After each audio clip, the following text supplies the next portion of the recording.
माझं नाव अमृता मुनकर. नमस्कार सगळ्यांनाच. आणि thankfully being a married woman, pregnancy एक अपॉर्च्युनिटी असते. बऱ्याचशा लोकांना तो एक हर्डल वाटतो, पण माझ्यासाठी ती ॲज अ अपॉर्च्युनिटी काम केली. तेव्हा मी जॉब ब्रेक घेतला होता आणि मग तेव्हा मी स्वतःला प्रोफेशनल कोर्सेस मध्ये इन्व्हॉल्व केलं अलॉंग विथ द प्रेग्नन्सी. सगळ्यात महत्त्वाची एक सुपर पॉवर लागते, एल से सुपर पॉवर, आणि ती आहे स्वतःची मेंटल स्ट्रेंथ.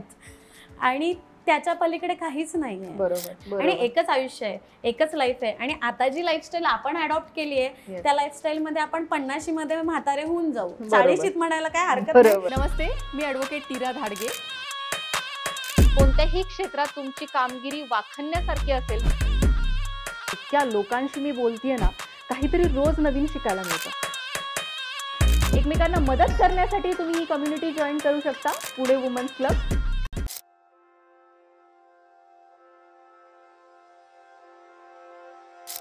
नमस्कार, मी ॲडव्होकेट नीरा धाडगे तुमचं सहर्ष स्वागत करत आहे पॉडकास्ट विथ नीरामध्ये. एका लीडरमध्ये कोणत्या कोणत्या गोष्टी लागतात. आपल्याला जर लीडर बनायचं असेल तर मी काय करायला हवं, कसं बोलायला हवं, काय प्लस गोष्टी पाहिजेत, कोणत्या मायनस गोष्टी पाहिजेत, आणि त्याच्याच बरोबर काउन्सिलिंग हे जे क्षेत्र आहे ह्याचा तुमच्या क्षेत्रामध्ये तुम्हाला त्याचा कसा उपयोग होऊ शकतो, हे सगळं आज आपल्याबरोबर सांगण्यासाठी आलेले आहेत Amruta ma'am. Welcome Amruta ma'am. आपण खूप सारं जाणून घेणारच आहोत, पण पहिलं तुमच्याबद्दल आम्हाला सांगा. सगळ्यात पहिले नमस्कार Neera ma'am, thank you for inviting me here. आणि माझं नाव अमृता मुनकर. नमस्कार सगळ्यांनाच.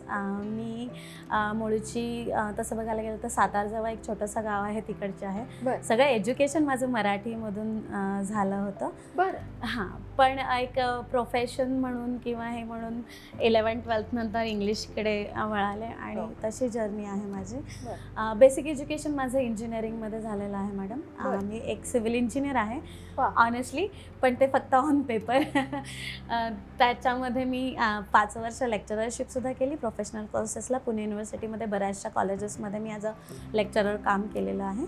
टीचिंग क्षेत्र आवडायला लागलं होतं, पण ट्रेडिशनल टीचिंग एवढं आवडत नव्हतं. तर म्हणून मग स्वतःला as a corporate trainer develop करावं अशी एक इच्छा निर्माण झाली. आणि मग त्याच्यातून पूर्ण करिअर शिफ्ट करायचा डिसिजन घेतला. आणि thankfully being a married woman, pregnancy एक अपॉर्च्युनिटी असते. बऱ्याचशा लोकांना तो एक हर्डल वाटतो, पण माझ्यासाठी ती ॲज अ अपॉर्च्युनिटी काम केली. तेव्हा मी जॉब ब्रेक घेतला होता आणि मग तेव्हा मी स्वतःला प्रोफेशनल कोर्सेस मध्ये इन्व्हॉल्व केलं अलॉंग विथ द प्रेग्नन्सी. आणि एक कॉर्पोरेट ट्रेनर म्हणून डेव्हलप झालं आहे. तिथे लिडरशिपचे ट्रेनिंग स्टार्ट केले.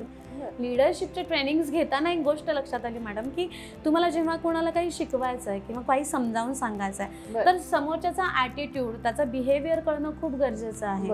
आणि त्याची सायकोलॉजी अंडरस्टँड करणं खूप गरजेचं आहे टू इन्क्रीज द इफेक्टिव्हनेस. आणि म्हणून मग एक इच्छा होती की थोडासा सायकोलॉजीचा पण अभ्यास आपण करायला हवा. आणि मग अगेन एक दुसरी अपॉर्च्युनिटी मिळाली. कोविडमध्ये एक मोठा करिअर ब्रेक घ्यावा लागला फॅमिली रिस्पॉन्सिबिलिटीजमुळे. मुलगा लहान होता, सांभाळायला कोण नाही. पण एक सगळ्यांनाच एक तो काळच असा होता की सगळे एक डिप्रेशन फेजमधून जात होते. माझ्यासाठी काही 6 महिने गेले, पण मग मी विचार केला की थांबून काय करायचं, बोर होतंय, तेच तेच करणं बोर होतंय. तर आणि वाचायची आवड होतीच, तर म्हटलं चला लेट्स एक्सप्लोर सायकोलॉजी. आणि मग पहिला एक बेसिक कोर्स केला करिअर काउन्सिलिंगचा. मग विचार केला की अरे हे सोपं आहे, आपण करू शकतो.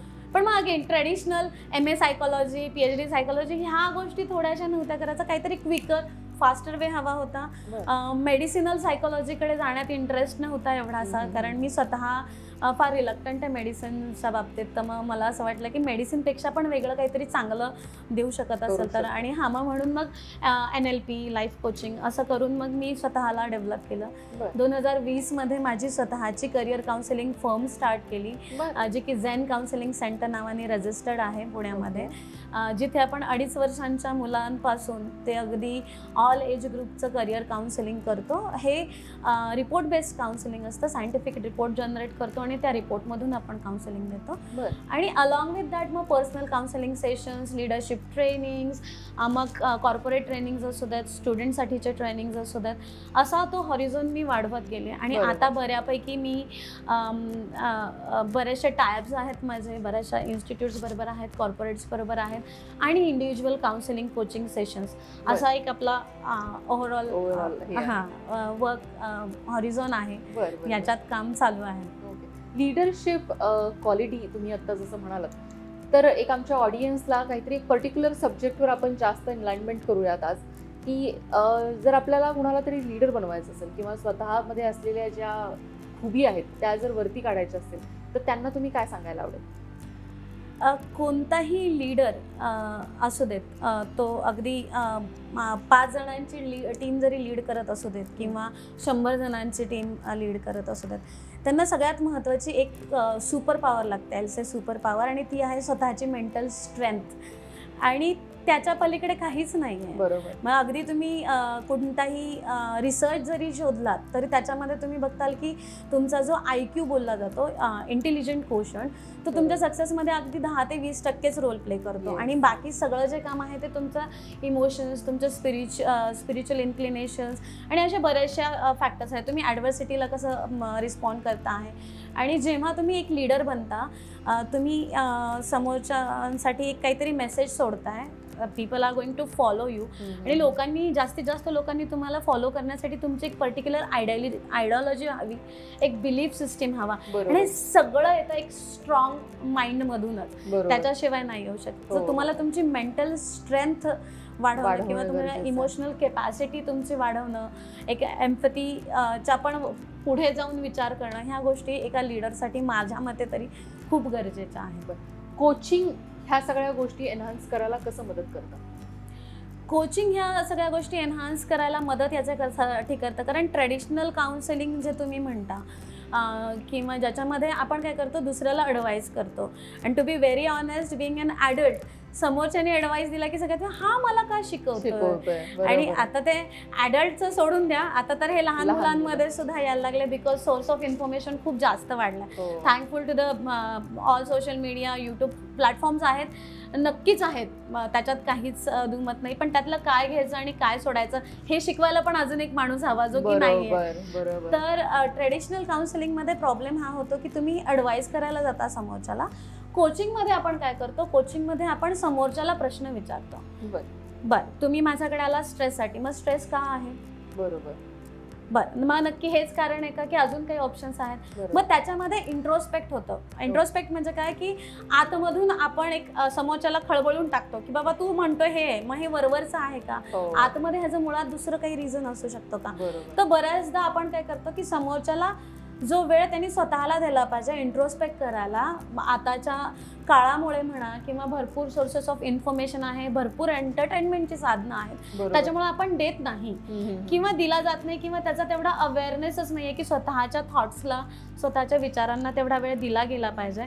आणि मग तो दिला जात नाही आणि म्हणून अगदी छोट्या छोट्या क्षुल्लक गोष्टींसाठी आपण त्याचा खूप मोठा राई का पहाड जसं म्हणतो बाऊ करून ठेवतो आणि मग तिथे स्टेप इन करतं कोचिंग आणि मग तिथे आपण गाईड करतो. लीडरशिप कोचिंग याच्यासाठी की बरेचसे लोक मिड एज क्रायसिसमध्ये म्हणा किंवा एक मिडल लेवल मॅनेजमेंटला स्टक होतात, तिथपर्यंत फटाफट लॅडर चढली जाते, पण मग तिथून पुढे जाताना प्रॉब्लेम होतो. आणि काही असे असतात की जे बेसलाच अडकून जातात आणि फक्त एक सगळं असतं पण कॉन्फिडन्स नसतो, हुशारी असते, टॅलेंट असतं, मेरिट असतं, सगळं असतं, पण फक्त स्वतःवरती विश्वास ठेवण्याचीच भीती असते आणि मग त्याच्यामुळं पुढे जाता येत नाही.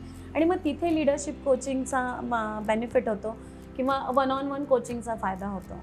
बरं, खूप छान. आणि खूप गोष्टी ह्याच्यामध्ये इन्क्लुडेड आहेत. इमोशनल आपली स्टॅबिलिटी येते किंवा अजून खूप साऱ्या गोष्टी आपण अशा म्हणू शकतो की ह्या करिअर काउन्सिलिंगमध्ये किंवा लीडरशिपमध्ये किंवा NLP काउन्सिलिंग आपण जे बोलतो त्याच्यामध्ये पण इन्क्लुडेड असतात. कोणत्या कोणत्या सर्व्हिसेसमध्ये आत्तापर्यंत तुम्ही काम केलेलं आहे? कोणत्या कोणत्या क्षेत्रात तुम्ही आत्तापर्यंत काम केलं आहे? मॅम, मी इंजिनिअरिंग फील्डमध्ये काम केलेलं आहे. ऑनेस्टली ऑन साईट मी कधीच काम नाही केलेलं, पण हां, नाही ना. टीचिंग तसं म्हणू शकता की टीचिंग फील्डमध्ये काम Yes. केलेलं आहे, पण प्रोफेशनल कोर्सेससाठी टीचिंग फील्डमध्ये काम केलेलं आहे मॅम. काउन्सिलिंगमध्ये, करिअर काउन्सिलिंगमध्ये काम केलेलं आहे. ॲज अ ट्रेनर काम केलेलं आहे आणि ॲज अ लाईफ कोच काम केलेलं आहे. तर असे 4 फील्ड्स तुम्ही पकडू शकता की वेगळ्या वेगळ्या ज्याच्यामध्ये तुम्ही, आणि प्रत्येक फील्ड दुसऱ्या फील्डला काहीतरी टोकन आहे हो, की हो. शिक्षण तुमचं चांगलं असल्यामुळे तुम्ही शिकवू चांगल्या शकतो, त्याच्यामुळे आपण काउन्सिलिंगमध्ये लोकांचं जे ऐकणं असतं किंवा जे त्यांना सांगणं असतं ते पण एक खूप गरजेचं होऊन जातं. आणि हे जे तुम्ही बोललात ना, करिअर कोचिंग किंवा आपण सांगण्यापेक्षा त्यांना काय हवंय किंवा ते कुठे अडकलेत हे जर आपण नीट ऐकलं तर त्याच्यामधनं खूप सारे प्रॉब्लेम्स सुटू शकतात. एक बेसिक कन्सेप्ट आम्हाला NLP बद्दल सांगू शकलात तुम्ही तर? NLP घ्या किंवा लाईफ कोचिंग घ्या, हे ट्रेडिशनल सायकॉलॉजीपेक्षा याच्यासाठी वेगळं आहे मॅडम, कारण की आहे ना, याच्यामध्ये मेजर रोल आहे आपल्याला समोरच्याकडून त्याच्याच जाणून मनातून घ्यायचं. त्याला काय हवं आहे आणि त्याच्याकडे जायचा रस्ता काय आहे, हे दोन्ही सुद्धा आपण एक्स्ट्रॅक्ट करतो इन्फॉर्मेशन. आणि सगळ्यात महत्त्वाचं त्याचं टूल न्यूरो लिंग्विस्टिक प्रोग्रामिंग, NLPचा लॉंग फॉर्म जर घेतला तर न्यूरो ब्रेन, लिंग्विस्टिक लँग्वेज आणि प्रोग्रामिंग. म्हणजे तुम्ही तुमच्या ब्रेनचा वापर करून तुमच्याच भाषेला कशा पद्धतीने यूज करू शकता की तुम्ही तुमच्या ब्रेनला प्रोग्राम करू शकता. एवढं साधं सरळ सोपं आहे. तुम्ही स्वतःशी कशा पद्धतीने बोलता, जर तुम्ही निगेटिव्ह सेल्फ टॉक करता तर त्याचे इफेक्ट तुमच्या बॉडीवरती, मनावरती निगेटिव्हच होणार आहे. त्याच्यामुळे तुमच्या अवतीभोवती जो ऑरा आहे, जी एनर्जी आहे ती पण निगेटिव्ह क्रिएट होणार आहे. असं एक सोपा कन्सेप्टवरती NLP काम करतं. आणि life coaching based is on question and answers. तुम्ही समोरच्याला इंट्रोस्पेक्ट करायला लावणं, हे एवढंच काम आहे कोचेसचं. कधी आपण लाईफ कोचला अप्रोच केलं पाहिजे? लाईफमध्ये एक वेळ असा येतो की म्हणजे तुम्हाला सगळे असतात अवतीभोवती मदत करायला, तुम्ही स्वतः पण असता, उत्तर समोर दिसत असतं पण तिथपर्यंत पोहोचायचा मार्ग सापडत नसतो. किंवा आपण म्हणू शकतो की सगळे ॲडवाईस मिळतात, पटतात पण, म्हणजे कळते पण वळत नाही.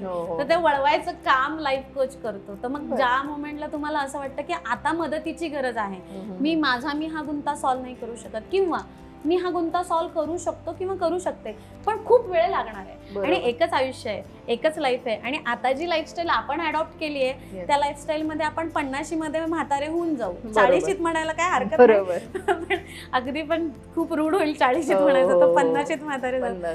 तर मग इनबिन आपल्याकडे वेळ फार कमी आहे आणि त्यात खूप काही गोष्टी करायच्यात.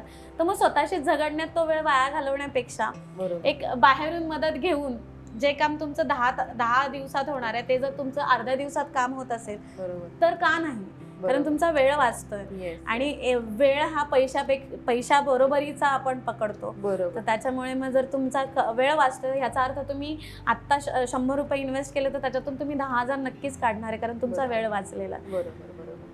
थँक्यू सो मच मॅम, तुम्ही आज इथे आलात आणि आम्हाला खूप गोष्टींबद्दल सांगितलं.